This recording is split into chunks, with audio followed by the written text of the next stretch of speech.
Bom dia, senhores. Aqui é o Tenente Bortolini. Hoje teremos mais uma instrução. Hoje será a MT-14, que ela aborda a carga de incêndio nas edificações e áreas de risco. O objetivo dessa norma é estabelecer valores característicos de carga de incêndio nas edificações e áreas de risco, conforme a ocupação e uso específico. Aqui na imagem nós temos um prédio residencial, né? Os senhores podem observar aqui que está falando que é 300 megajoules por metro quadrado.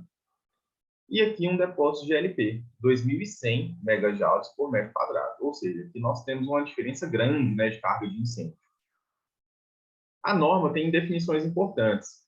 Por exemplo, carga de incêndio é a soma das energias caloríficas possíveis de serem liberadas pela combustão completa de todos os materiais combustíveis em um espaço, inclusive revestimento das paredes, divisórias, pisos e teto.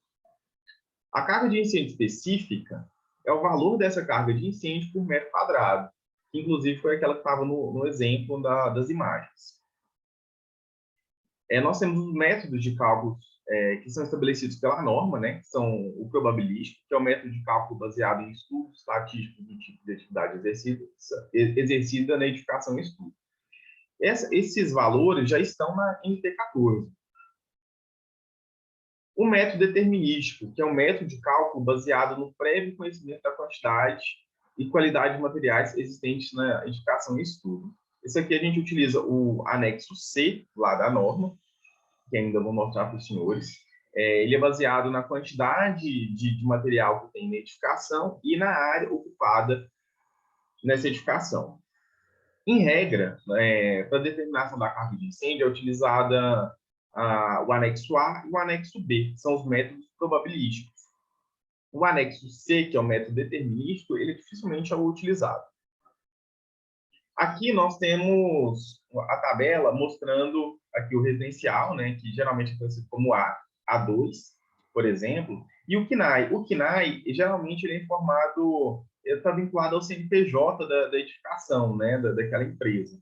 Então, é aqui que o projetista ele define a carga de incêndio dele, pelo KNAI da edificação. Então, ele pega esse KNAI, vai lá na NT14 e encontra essa carga de incêndio.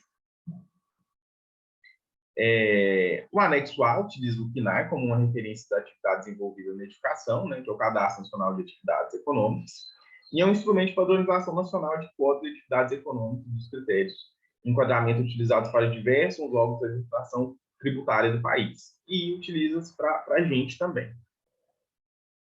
Lá na NT14, ele vai falar que para edificações destinadas a explosivos L3 e ocupações especiais do grupo M, e demais divisões onde houver armazenamento do grupo J, depósitos, que vai ser utilizado A e B, e também pode ser utilizado o anexo C. Aqui ele demonstra o anexo C como que faz o cálculo.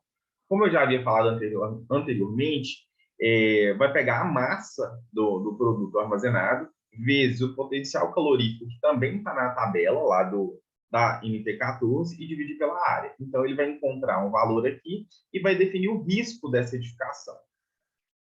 Então, aqui a gente tem um exemplo, né? Ele pega o outro aqui, um residencial, tem o KNAI, e ele acha a carga de incêndio também tabelado. Aqui o anexo B, que é a carga de incêndio relativa a depósito. Aqui é muito interessante a gente ter atenção. Realmente é nessa ocupação aqui que a gente utiliza, de fato, a carga de incêndio da NT14. Porque o que acontece? J1, J2, J3, J4 são depósitos. Geralmente, as pessoas constroem, é comum, depósitos para locação.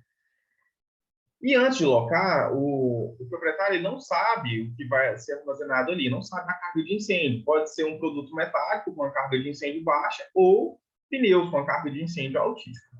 E como definir isso? Quando a pessoa ela constrói esse depósito, ela pega um KNAI de locação de imóvel, que seria um D1, carga de incêndio baixa. Mas, na realidade, se a gente for utilizar o KNAI, as medidas de segurança ficarão erradas, porque, na realidade, vai ser um depósito. Mas ele construiu para ser locado. Então, é feito o risco predominante, lá na NT01, que é a carga de incêndio vezes a área dessa edificação, e vai descobrir a carga de incêndio e o risco dela.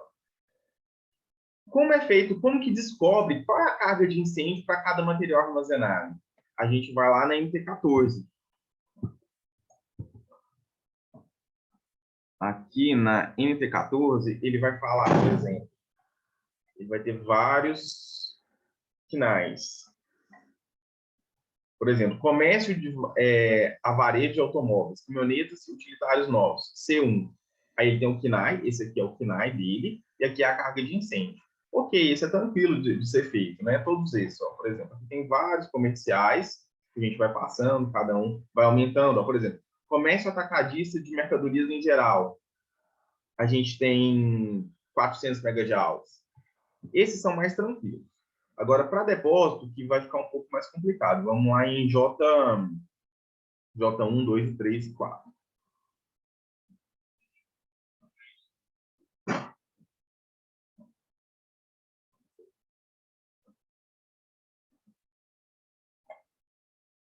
Aqui, ó. Ele coloca J1 a J4. Como que eu defino o que é um J1 e um J4? É pela carga de incêndio. E para descobrir isso, eu vou lá no anexo A da NT01, que ela fala o seguinte, que o J1 são materiais incombustíveis, o J2 com carga de incêndio de risco baixo, J3 carga de incêndio risco médio e J4 risco alto. Ok, mas como que eu vou saber que é risco baixo, médio e alto? Também aqui no anexo A. Nessa tabela aqui.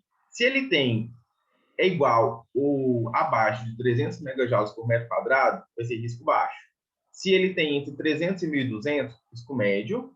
E aqui acima de 1.200 vai ser J4, que vai ser o risco maior, né, digamos assim. Então, aqui, baixo, eu tenho o J2, o médio J3 e o alto J4. Lembrando que o J1 ele não está aqui porque é de material incombustível.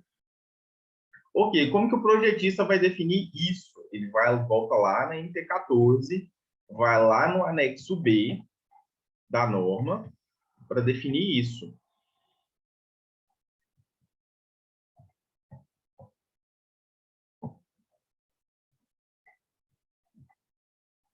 Chegando no anexo B, ele vai ter aqui, ó, por exemplo, ele armazena borracha. Olha o tanto que a carga de incêndio aqui é alta. E em função do armazenamento e da altura, se ele estiver armazenando borracha a 1 metro de altura, já vai dar J4, porque acima de 1.200, aqui ele está com 12.870 megajoules por metro quadrado. No entanto, se ele armazenar adubo químico a 1 metro, vai dar o quê? Um risco baixo, certo? Então, ele vai ser um J2. E no que isso vai influenciar? Nas medidas de segurança para essa edificação. Porque o J4 ele vai exigir uma RTI do sistema de hidrante muito maior. A compartimentação horizontal dele vai ser menor. Então, ou ele vai ter que ter uma parede corta-fogo ali a cada 2.000 metros quadrados, por exemplo, ou ele vai ter que utilizar chuveiro automático. Então, isso que define. Ok. Isso na prática, vamos pensar assim na vistoria, por exemplo. Você chega para fazer uma vistoria em um depósito. E lá está como J2, ou seja, risco baixo. E você observa que lá está armazenado cacau. A questão é que o cacau ele tem 2.610 megajoules por metro quadrado, ou seja, deveria ser um J4 ali. Só que ele aprovou um projeto para ser J2. E o projetista ele não tem como saber, porque o projetista ele pega o projeto. Se ele está falando para mim que vai armazenar adubo químico, eu vou acreditar e vou aprovar o projeto para aquilo. Só que acontece muitas das vezes é eles armazenarem outra coisa naquele ambiente.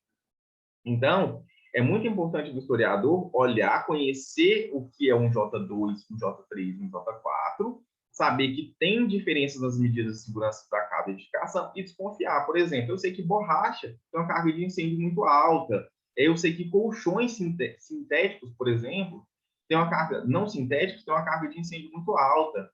Então, assim, é um pouco intuitivo, mas é interessante sempre olhar essa tabela aqui da NT14.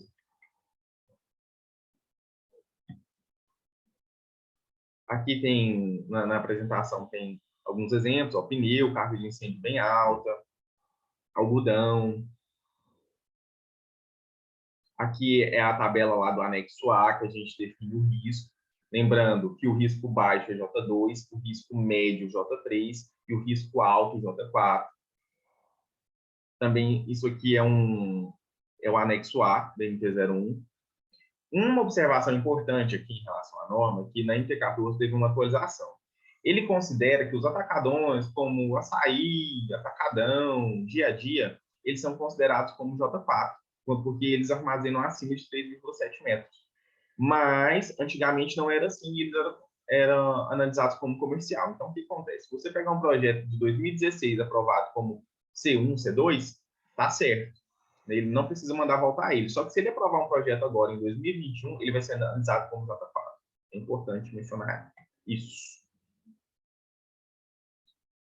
Por hoje é só, senhores. Qualquer dúvida, eu estou à disposição.